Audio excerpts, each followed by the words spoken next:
Aloha, my gals and guys and all that. Welcome to WandaVision episode 4 reaction and review.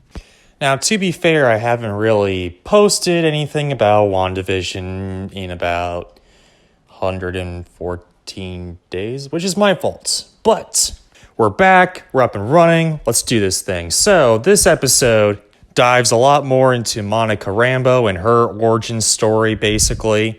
And we see her kind of reforming, vamping up from the blip as it's referenced in the MCU and it was really the snap in our world. But yeah. Anyway, she comes back. She comes back into the hospital where she was, I guess, dusted or something. But what I find particularly interesting about this thing is the way she morphs back. I looked it up after I watched the episode, and apparently it's based on House of M storyline when all the mutants were, I guess, destroyed or whatever, like disappeared.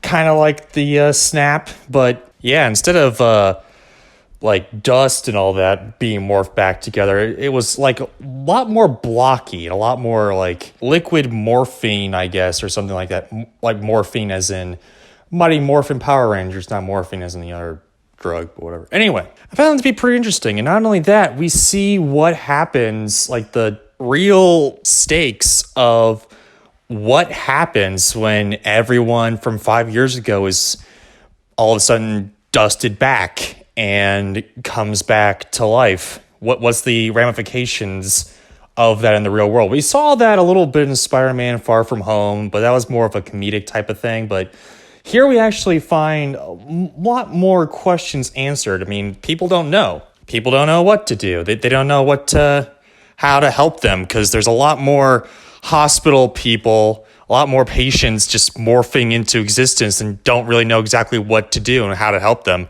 And the hospital that Monica's in is going absolutely insane, going crazy.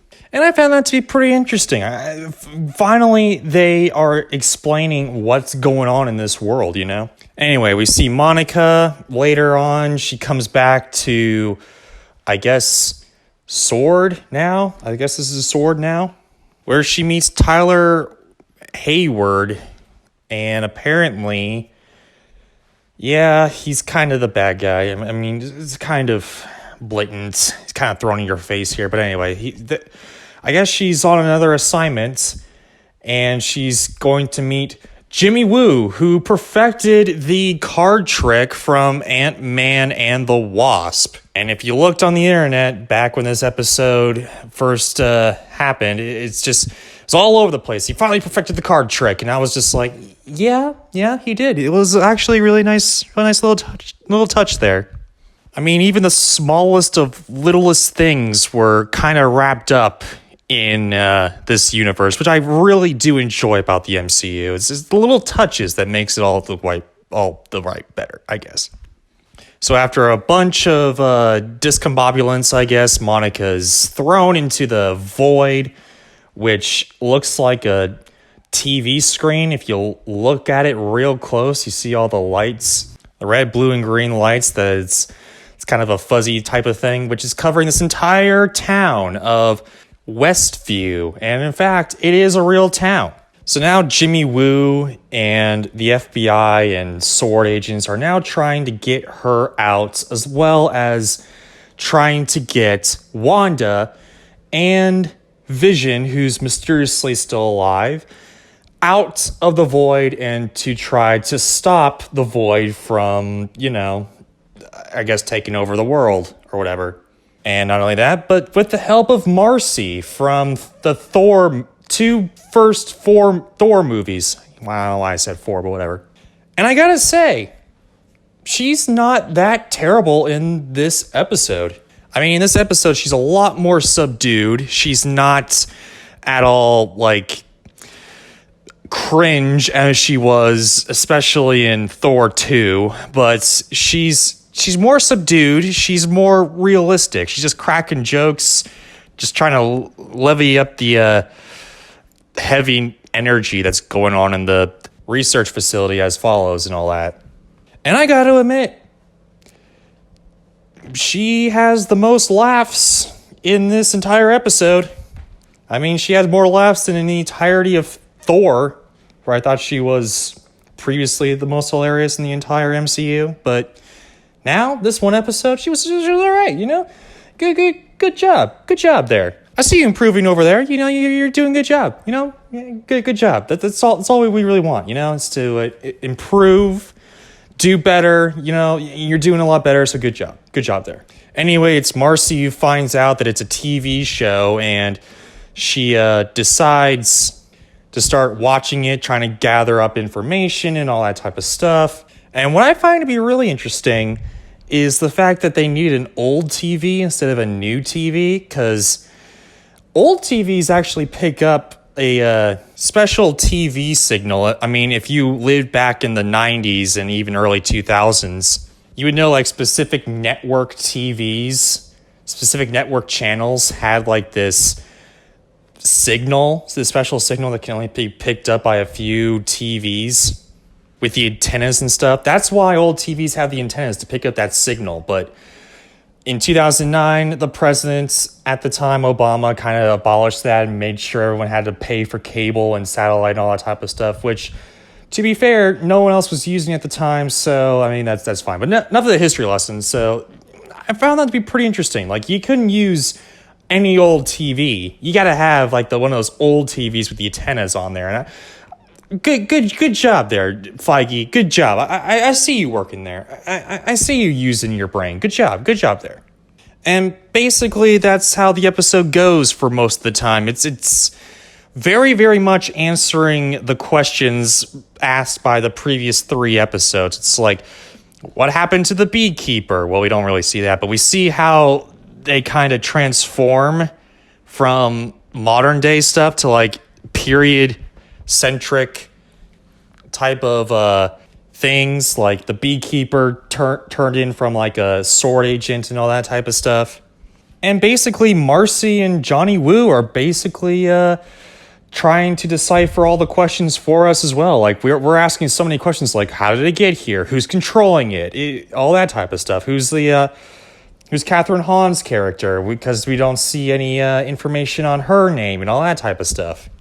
But then come to find out at the end of the episode, it is Wanda. According to Monica Rambeau, it is all Wanda. And Vision is a little bit really scared, I guess, because he sits down with a really awkward smile on his face, very forced smile, while sitting down with the kids and the babies and all that. And yeah, that's the end of the episode recap. What did I like about this episode? Well, I like the fact that it kind of answered a lot of our questions that were burning up inside us. And as previously mentioned, I like the whole little tiny hints of world building, which I think is one of the best things the MCU kind of does. It goes into a little bit more of the details and a little bit more of the little nuanced things that many people would probably not know, except for us movie nerds. And this episode is just another example of that type of world building, which I really do enjoy and love. Also, I love Marcy's character. I think she's used very, very well in this episode. Is she did a complete 180 to be one of my favorite characters? Not yet, but I still say that it shows promise. I think they're using Marcy's character a lot better than in the Thor movies, honestly. Johnny Woo's character is actually used pretty nice as well. Like in Ant-Man and the Wasp, he was kind of a foil, but kind of a comedic foil. Now he's more structured. He's more to the book, by the book, and like trying to decipher this, whatever's going on, which is kind of a little bit of a 180 as well. Like they're flipping the characters. They're not really using the characters that were previously set up in previous movies. They're using them better, and I really do like that. I mean, do they still have some comedic elements in there? Absolutely, but I think they're used better. Like, I love the fact that Marcy's really connected to the show. It's like, she's like the audience. Like, we're connected to this show. It's so great. Things I didn't really like about this episode. It's a lot like the other Marvel type of things that we've previously seen. Like, it's a lot like the movies and a bunch of other type of stuff like that, which I mean, I guess it had to happen because, they have to explain what the hell is going on. But at the same time, it was so different from any other Marvel movies and TV shows at that time up until this episode, which was very, very much a Marvel episode, which again isn't quite that bad, but there was so much originality to the first 3 episodes that was like, oh man, why we revert back to this type of thing? It's kind of jarring, but at the same time, I understand why it's there, but also at the same time, they could have used a little bit more creativity, a little bit more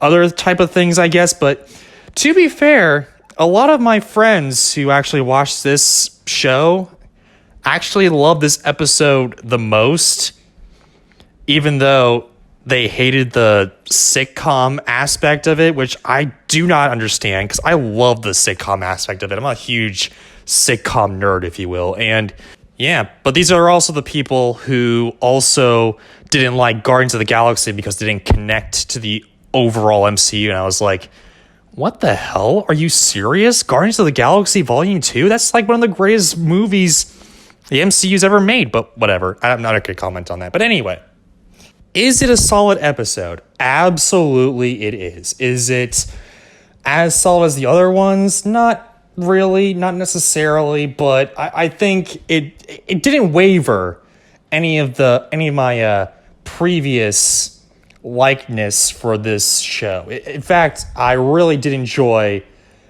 really do enjoy this show. It's just, I wish it would be a little bit more creative.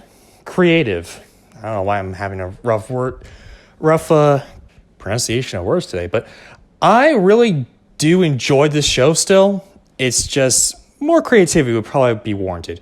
But anyway, guys, what do you think about this episode? Do you think it's better or worse than the previous 3? Comment, let us know, subscribe, ring that bell. More content come your way, and hey, take care.